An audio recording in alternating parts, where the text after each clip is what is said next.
এই মুহূর্তে পাওয়া খবরে জানতে পারা যাচ্ছে পূর্ব মেদিনীপুরের কাঁথিতে বিজেপির দলীয় কার্যালয়ে অগ্নিকাণ্ড। বিশদে জানবো, আমাদের সঙ্গে রয়েছেন আমাদের প্রতিনিধি সমীরণ সাউ। সমীরণ, কি জানতে পারা যাচ্ছে, কিভাবে আগুন লাগে?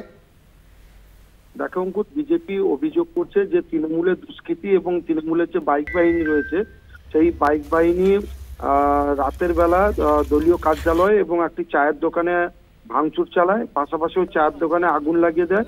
এবার বিজেপি যেটা অভিযোগ করছে, তৃণমূলের দুষ্কৃতিকারীরা এই ধরনের ঘটনা ঘটিয়েছে। যদিও এই ঘটনা অস্বীকার করেছে তৃণমূল কংগ্রেস। কাঁথি ব্লকের যে কুমিরদা গ্রাম পঞ্চায়েত রয়েছে সেখানে নামাল বাজার এলাকায় এই ঘটনাটা ঘটেছে। তৃণমূল আশ্রিত দুষ্কৃতীদের বিরুদ্ধে অভিযোগ করে তৃণমূল যে জেলা সাধারণ সম্পাদক রয়েছে কাঁথি সাংগঠনিক জেলার, তিনি বলেছেন যে বিজেপি ভোট এলেই বিজেপির কর্মীদের সমস্তভাবে হেনস্থা করা হয়, মারধর করা হয় এবং ভোট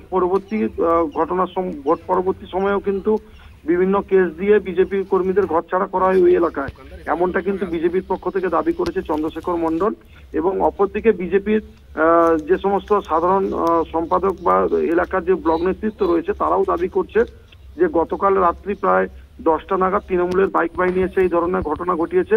স্থানীয় মানুষজনেরা যখন জমে যায় তখন তারা কোনোভাবে পালিয়ে যায়, এমনটা কিন্তু দাবি। অপরদিকে তৃণমূল কংগ্রেস বলছে যে কোনোভাবে এই ঘটনার সঙ্গে তৃণমূলের কেউ যুক্ত নেই। বিজেপির এটা আদি এবং নব্য গোষ্ঠী কন্দলের ফল এবং কে এলাকা দখল করবে সেটা নিয়ে কিন্তু বিজেপির অভিযোগ দায়ের হয়েছে কোনো?